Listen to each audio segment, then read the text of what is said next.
Defence related फौजी भाइयों को नमस्कार। जो एक ब्रेकिंग न्यूज़ है, फिटमेंट फैक्टर गजब का एक फिटमेंट फैक्टर बताया हुआ है आईएएस अधिकारी ने। जो 3.15 फिटमेंट फैक्टर जो जेसीओ जवानों के लिए, सर्विस पर्सन के लिए मिलने से उनका बेसिक में ज़्यादा फायदा हो सकता है। अभी का महंगाई का उन्होंने मद्देनजर रखते हुए बताया हुआ फिटमेंट फैक्टर है। उनका बातों में एक बार सुनेंगे जो अधिकारी ने क्या बता रहे हैं।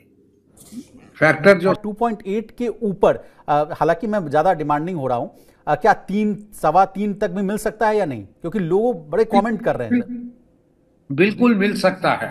और महंगाई जैसे देखिए, अगर महंगाई आपकी 6% 5% बढ़ रही है जी, डीए इंक्रीज जो अभी 50% डीआर क्रॉस किया, 10 साल में सरकार ने एवरेज 3.5% के करीब डीआर दिया। महंगाई जितनी है, महंगाई भी हमारी 5 से 6% से कम नहीं रही। कुछ वर्ष हैं जब पैंडेमिक में थोड़ी कोविड के टाइम बढ़ भी गई थी, इससे ज्यादा कि सप्लाई कम हो गई थी कुछ सालों में। बट रिजर्व बैंक अपने आप ही रेट कम नहीं कर रहा, क्योंकि वो कहते हैं कि महंगाई 6% के करीब चल रही है, 4% प्लस माइनस 2% जो उनको फॉर्मूला दिया हुआ है। और वो पिछले 2.25 साल से कम 11 क्वार्टर्स में रिजर्व बैंक अपना रेट्स कम नहीं कर पाए थे, क्योंकि वो सब 4-5% से ऊपर थे। इस कारण मैं रूल आउट नहीं करता, अगर महंगाई उसी वैसी रेट पे चल रही है तो कि 280 ही नहीं, ये फिटमेंट फैक्टर हमारा 3-3.25 भी हो सकता है। पर मेरा कहना है कि केस है जो 7th पे कमीशन में था। 7th पे कमीशन ने 6ठे पे कमीशन का बेस लेके अपना 7th में तय किया था। अब 6ठे में क्या था? 6ठा था 2006 से 2016 तक के लिए। उन सरकार ने 2000 पे कमीशन ने उस टाइम के जो जज साहब थे, उन्होंने 1.86 टाइम्स तय किया था। ओके। कि जो अगर आपको 1 रुपया मिल रहा है 31 दिसंबर को, आपको वो मिलना 1 रुपए से 1.86 हो जाना चाहिए। पर वो 1.86 जब हुआ, आपका डीए भी उसके अंदर प्रिज्यूम हो गया है, डीआर भी प्रिज्यूम हो गया है, वो मतलब 0.86% इंक्रीज। और उसी चीज को अगली पे कमीशन ने 50% के करीब बढ़ा दिया। 1.8 को लेके उन्होंने 2.57 कर दिया। अंदाजे में कर रहा हूं 50% बढ़ गया वो। तो अब डिमांड क्या है? कॉन्फेडरेशन वाले जब भारत सरकार के वित्त सचिव को मिले थे, तो एनजेसीएम के अध्यक्ष थे शिव गोपाल मिश्रा। बिल्कुल, मिश्रा जी गए थे, तो उन्होंने डिमांड किया था कि ये कम से कम 2.8 टाइम होना चाहिए। तो मुझे नहीं लगता कि 2.8 उन्होंने जो मांगनी की है, डिमांड की है, वो अनरीजनेबल है। कारण 2.57 तो आप पहले दे चुके हैं। उससे पहले 1.8 था। मेरे सामने भविष्य देखना वो कठिन है, पर पहले क्या सरकार ने माना है, पे कमीशन ने क्या रेकमेंड किया, अब यूनियन क्या मांग रही है। अगर यूनियन की ही डिमांड 2.8 है, पे कमीशन को मान लेना चाहिए। नहीं तो अगर ज्यादा डिटेल वगैरह में गए तो 2.8 नहीं, वो 3 से बढ़ रहा है। Exactly sir. तो अगर आप 2.8 फिटमेंट फैक्टर लेते हैं, क्या मतलब हुआ? 10,000 की तनख्वाह 18,000 से बढ़ेगी, 28,000 हो जाएगी। तो इसलिए आज की चर्चा में मैं यही अनुरोध करूंगा, हम 1.8 को मान लेते हैं। यूनियन वाले उतना ही मांग रहे हैं। अगर यूनियन वाले 3.5 मांगते, फिर सौदा करके 3.25 पे मान ले, या कारण जब पे कमीशन भी उनको भी सुनेगी, पे कमीशन की जब रिपोर्ट आएगी वो फिर सरकार के पास जाएंगे। पर जब उनकी डिमांड ही रीजनेबल है। अब सर मेरा एक और प्रश्न है कि क्या 2.8 के ऊपर, हालांकि मैं ज्यादा डिमांडिंग हो रहा हूं, क्या 3, 3.25 तक भी मिल सकता है या नहीं? क्योंकि लोग बड़े कमेंट कर रहे हैं सर। बिल्कुल मिल सकता है। और महंगाई जैसे देखिए, अगर महंगाई आपकी 6% 5% बढ़ रही है, डीए इंक्रीज जो अभी 50% डीआर क्रॉस किया, 10 साल में सरकार ने एवरेज 3.5% के करीब डीआर दिया। महंगाई जितनी है, महंगाई भी हमारी 5 से 6% से कम नहीं रही। कुछ वर्ष हैं जब पैंडेमिक में थोड़ी कोविड के टाइम बढ़ भी गई थी इससे ज्यादा, कि सप्लाई कम हो गई थी कुछ सालों में। बट रिजर्व बैंक अपने आप ही रेट कम नहीं कर रहा, क्योंकि वो कहते हैं कि महंगाई 6% के करीब चल रही है, 4% प्लस माइनस 2% जो उनको फॉर्मूला दिया हुआ है। और वो पिछले 2.25 साल से कम 11 क्वार्टर्स में रिजर्व बैंक अपना रेट्स कम नहीं कर पाए थे, क्योंकि वो सब 4-5% से ऊपर थे। इस कारण मैं रूल आउट नहीं करता, अगर महंगाई उसी वैसी रेट पे चल रही है तो कि 280 ही नहीं, ये फिटमेंट फैक्टर हमारा 3-3.25 भी हो सकता है। पर मेरा कहना है कि केस है कि पहले जैसे किया गया, महंगाई जैसे है, और जैसे सरकार की इनकम जो रेवेन्यू है टैक्स वगैरह से, सरकार अपने आप मानती है कि हमें डायरेक्ट टैक्सेस 12% इस साल बढ़े, जीएसटी ठीक चल रहा है, तो सरकार की क्षमता भी बढ़ गई है। ये तीनों चीजों को देख के 280 से भी ऊपर जाना। सैनिक भाइयों, 3.15 फिटमेंट फैक्टर शायद हो सकता है। क्यों बोलने से, अभी का जो महंगाई को पकड़कर उन्होंने बताया हुआ है, जो 2.57 उसी टाइम हुआ था 7th CPC में, लेकिन 8th CPC में 3.15 से ज़्यादा भी हो सकता है। क्यों बोलने से, महंगाई ज़्यादा है, उसी का वजह से और भी फिटमेंट फैक्टर ज़्यादा भी हो सकता है बोलकर उन्होंने बताया हुआ है। लेकिन मिलने से ज़्यादा मिलने से पूरा जो अपना केंद्रीय कर्मचारी कौन कौन है उनको सेंट्रल गवर्नमेंट एम्प्लॉय के लिए पूरा को बेनिफिट ज़्यादा भी मिल सकता है। अभी का महंगाई तो बहुत ज़्यादा है, लेकिन इसी में एक टेबल भी है, फैमिली पेंशनर्स भी है, सर्विस पेंशनर्स भी है, और एक्स ग्रुप भी है और वाई ग्रुप भी है। एक बार चार्ट में जानकारी ले लेंगे। सर्विस और रैंक वाइज भी है।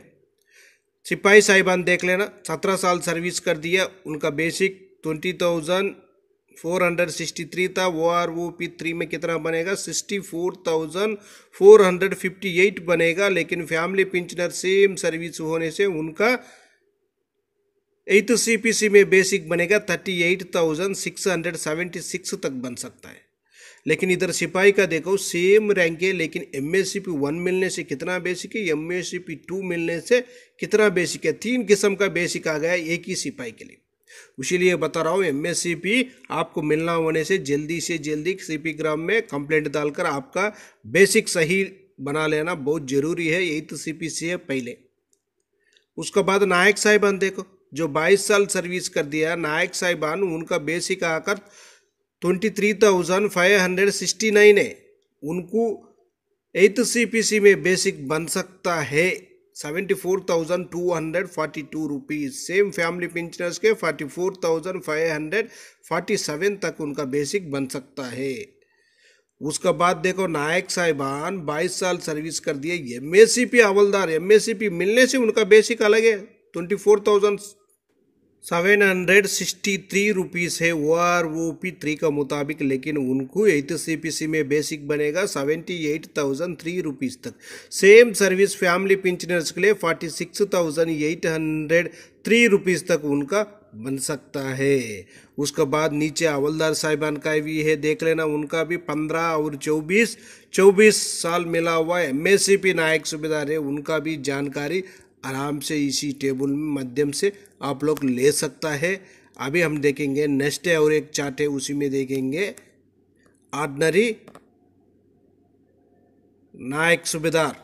ऑर्डिनरी नायक सूबेदार भी है, MSCP नायक सूबेदार भी है, देख लेना उसी में, वो भी एक बार जानकारी ले लेंगे। दो नीचे देखो, 26 साल सर्विस कर दिया हवलदार साहिबान के लिए, उनका बेसिक 25,582 है। उनको 8th CPC में बेसिक बन सकता है 8,583 रुपीज़ है। फैमिली पेंशनर सेम सर्विस होने से 48,353 रुपीज़ तक उनका बेसिक बन सकता है। उसका बाद देख लेना नीचे हवलदार साहिबान 26 साल सर्विस कर दिया, उनको एमएससीपी नायक सूबेदार मिलने से उधर दोबारा बेनिफिट मिल रहा है, उनको 26,900 है। उनका 8th CPC में भी बेसिक बढ़ोतरी हो रही है, 84,733 है। उसके बाद फैमिली पेंशन में 50,841 रुपीज। जो एमएससीपी बेनिफिट मिलने से उनका बेसिक में ज़्यादा फायदा मिल रहा है। उसके बाद नीचे देखो, ऑर्डिनरी नायक सूबेदार साहिबान 24 साल सर्विस करने से उनका बेसिक 25,738 रुपीज। उसके बाद 8th CPC में 41,075 रुपीज। जो फैमिली पेंशनर्स के लिए 48,645 रुपीज तक उनका बेसिक बन सकता है। उसके बाद नीचे नायक सूबेदार साहिबान का भी देखो, जानकारी ले लेना। नायक सूबेदार साहिबान 28 ईयर सर्विस करने से उनका बेसिक 27,950 रुपीज। 8th CPC में 88,043 रुपीज। फैमिली पेंशनर्स के लिए 52,826 रुपीज तक बन सकता है। उसके बाद सूबेदार साहिबान 28 ईयर सर्विस करने से उनका बेसिक 30,175 रुपीज। 8th CPC में उनका बेसिक 95,051 तक बन सकता है। फैमिली पेंशनर्स के लिए 57,031 रुपीज। उसके बाद नीचे सूबेदार मेजर्स का भी सर्विस से जानकारी ले सकता है। उसके बाद अभी देखेंगे हम एक्स ग्रुप है, उनका अगर प्री 2016 से पहले उनका भी देखो, सिपाही से लेकर SM तक है। सिपाही साहिबान का बेसिक कितना है 22,263 रुपीज। उनको आकर 8th CPC में 70,128 रुपीज तक बन सकता है बेसिक। उसका बाद सेम सर्विस से फैमिली पेंशनर्स से 42,078 रुपीज तक उनका बेसिक बन सकता है। उसका बाद नायक साहिबान 22 साल सर्विस करने से 27,585 रुपीज OROP3 का मुताबिक बेसिक है। उनको 8th CPC में 86,893 रुपीज मिलेगा। सेम सर्विस फैमिली पेंशनर से करे 52,136 रुपीज तक बन सकता है। उसका बाद नायक हवलदार साहिबान 24 साल सर्विस कर दिया, उनका बेसिक 27,935 रुपीज OROP3 का मुताबिक। उनको 8th CPC में 87,995 रुपीज तक बेसिक बन सकता है। उसका बाद सेम सर्विस फैमिली पेंशनर्स के लिए 52,797 रुपीज तक उनका बेसिक बन सकता है। उसका बाद नीचे ऑर्डिनरी नायक सूबेदार साहिबा 24 साल सर्विस करने से उनका बेसिक 28,275 रुपीज OROP3 का मुताबिक। लेकिन 8th CPC में 89,066 रुपीज तक उनका बेसिक बन सकता है। सेम फैमिली पेंशनर्स के लिए 53,440 रुपीज तक बन सकता है। नेक्स्ट देख लेना। नेक्स्ट नायक सूबेदार साहिबान 26 साल सर्विस करने से उनका बेसिक है। सूबेदार का 30 साल, SM का भी 30 साल है, बेसिक भी है। 8th पे कमीशन का बेसिक भी है, जानकारी ले सकते हैं। और एक चार्ट है देखो, एक्स ग्रुप का है प्री नहीं है, जो एक्स ग्रुप का पोस्ट 2016 के बाद जो रिटायर्ड है उनका भी बेसिक इधर है देखो। सिपाही से लेकर सूबेदार मेजर तक इसी में भी है। फैमिली पेंशनर से भी है, सर्विस पेंशनर से भी है। जो सर्विस पेंशनर सिपाही साहिबान 17 साल सर्विस करने से उनका बेसिक अलग है देखो। जो प्री 2016 से पहले उनका बेसिक अलग है, 2016 के बाद बेसिक अलग है। 23,563 है। उनको 8th CPC में बेसिक बन सकता है 74,223 rupees. Family pensioner same service होने से 44,535 रुपीज तक उनका बेसिक बन सकता है। इसी तरह नायक साहिबान का भी ले सकता है। हवलदार साहिबान 24 साल का भी है। हवलदार साहिबान 24 साल MSCP नायक सूबेदार का भी बेसिक जानकारी ले सकता है। उसका बाद हवलदार साहिबान 26 साल सर्विस करने से उनका बेसिक अलग। हवलदार साहिबान 26 साल MSCP बेनिफिट मिलने से उनका बेसिक अलग बन रहे। 30 साल सूबेदार साहिबान, 30 साल सूबेदार मेजर साहिबान। इसी तरह आराम से इसी टेबल में जानकारी आप लोग ले सकता है।